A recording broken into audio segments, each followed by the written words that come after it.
जीवन में संकट किसके नहीं है, मुसीबत किसको नहीं है। तुम्हें रोज रोना पड़ रहा हो, तुम्हें बहुत परेशान होना पड़ रहा हो, तुम्हारी चीजें ठीक नहीं चल रही हो, तुम्हारा घर हो, परिवार हो, कुटुंब हो, तुम्हारा खानदान हो, तुम्हारा व्यापार हो, पैसा हो, रुपया हो, शिक्षा हो, एजुकेशन हो, नौकरी हो, व्यापार हो, दुकान हो, मकान हो, फैक्ट्री हो, किसी भी जगह पर तुम्हें संकट है। इन सारे संकटों का सीधा हल शिव महापुराण में बताया गया है। अब तुम्हें 5 महा उपाय बता रहा हूं। शिव महापुराण के 5 महा उपाय, और ये सब बिलपत्र से संबंधित है। 5 वो उपाय जो बिलपत्र के हैं। ये पांचों के पांचों उपाय अपने आप में महत्वपूर्ण हैं।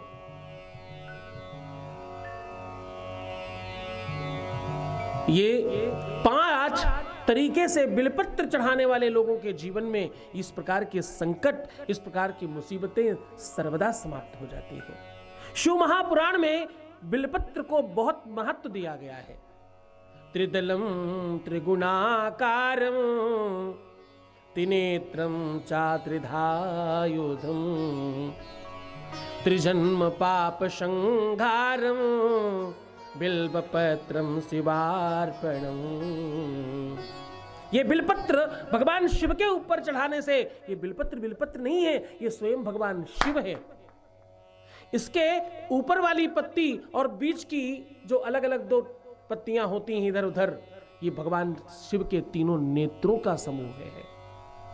वो देख रहे हैं आपको। पहली वाली पत्ती जो ऊपर की ओर होती है और नीचे वाली पत्ती के बीच में जो जगह होती है, मात्र उतनी सी जगह में 33 करोड़ देवी देवता वास करते हैं। हाँ, जो नीचे की तरफ बिलपत्र की डंडी में नीचे की तरफ गांठ होती है, उस गांठ को तोड़कर बिलपत्र चढ़ाना चाहिए। बिलपत्र को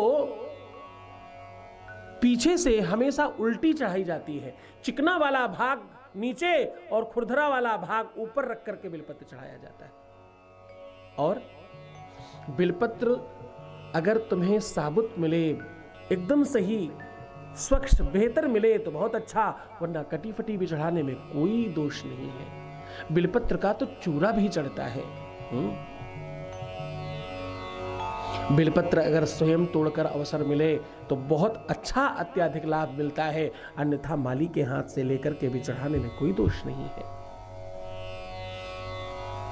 आपके पुष्प रात्रि में रखे हो तो सुबह कदाचित चढ़ाने योग्य नहीं बचते। बिलपत्र आप 15 दिन बाद भी चढ़ा सकते। बिलपत्र की अद्भुत महिमा है। एक अखरोट के साथ 7 बिलपत्र लेकर के, बिलपत्रों का समूह इस प्रकार से बनाना जैसे चक्र बनाया जाता है, चारों तरफ उसको घुमा घुमा के गोल कर देना और रखकर बाबा के ऊपर से अखरोट रख देना। ऐसा करने से जिस भी बच्चे के नाम से तुम करोगे, वो बच्चा ज्यादा पढ़ने लगेगा, ज्यादा शिक्षित हो जाएगा, ज्यादा ज्ञानी होगा और आपकी बात मानेगा, सुसंस्कारी बना रहेगा, जिद कम करेगा। और एक बात बताओ, उसी अखरोट को बाबा से मांगकर प्रसाद रूप में ला करके उसी बच्चे को खिलाने से अगर आप उसे खिलाते हैं तो सच मानिएगा, उसके विवेक में स्फूर्ति आएगी, एकाग्रता बढ़ेगी, उसका बल बढ़ेगा, उसकी ताकत बढ़ेगी। किस तरह से? बौद्धिक, शैक्षिक, है ना, और वो सामाजिक स्तर पर बड़ा नाम करेगा।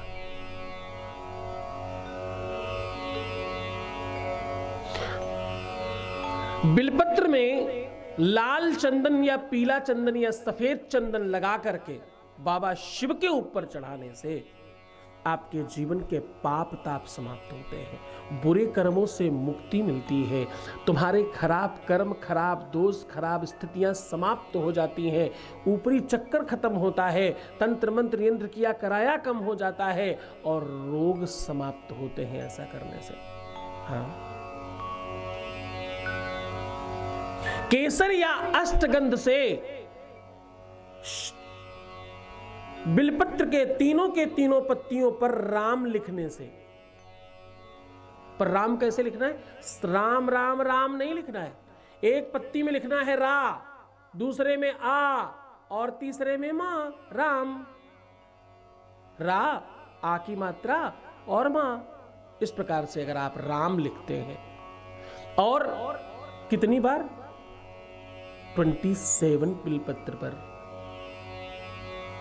यकीन मानिए इस बात का, आप जैसे ही एक एक कर करके ओम नमः शिवाय, ओम नमः शिवाय, ओम नमः शिवाय, और 7वीं बार में हर 7वीं बिलपत्र पर राघवाय नमः कहकर अगर ये बिलपत्र चढ़ाते हैं तो रोग हो, शारीरिक, मानसिक या आत्मिक या आर्थिक रोग समाप्त हो जाता है। पैसा चाहिए तो पैसा मिलता है, धन बल चाहिए तो धन बल मिलता है, परिवार में सुख चाहिए तो मिलता है, और व्यापार अच्छा चाहिए तो मिलता है, शिक्षा में उच्च लेवल पर जाना है तो मिलता है, पदोन्नति चाहिए तो मिलती है, नौकरी अच्छी चाहिए तो मिलती है। पूरे मन से पूरी श्रद्धा से करें।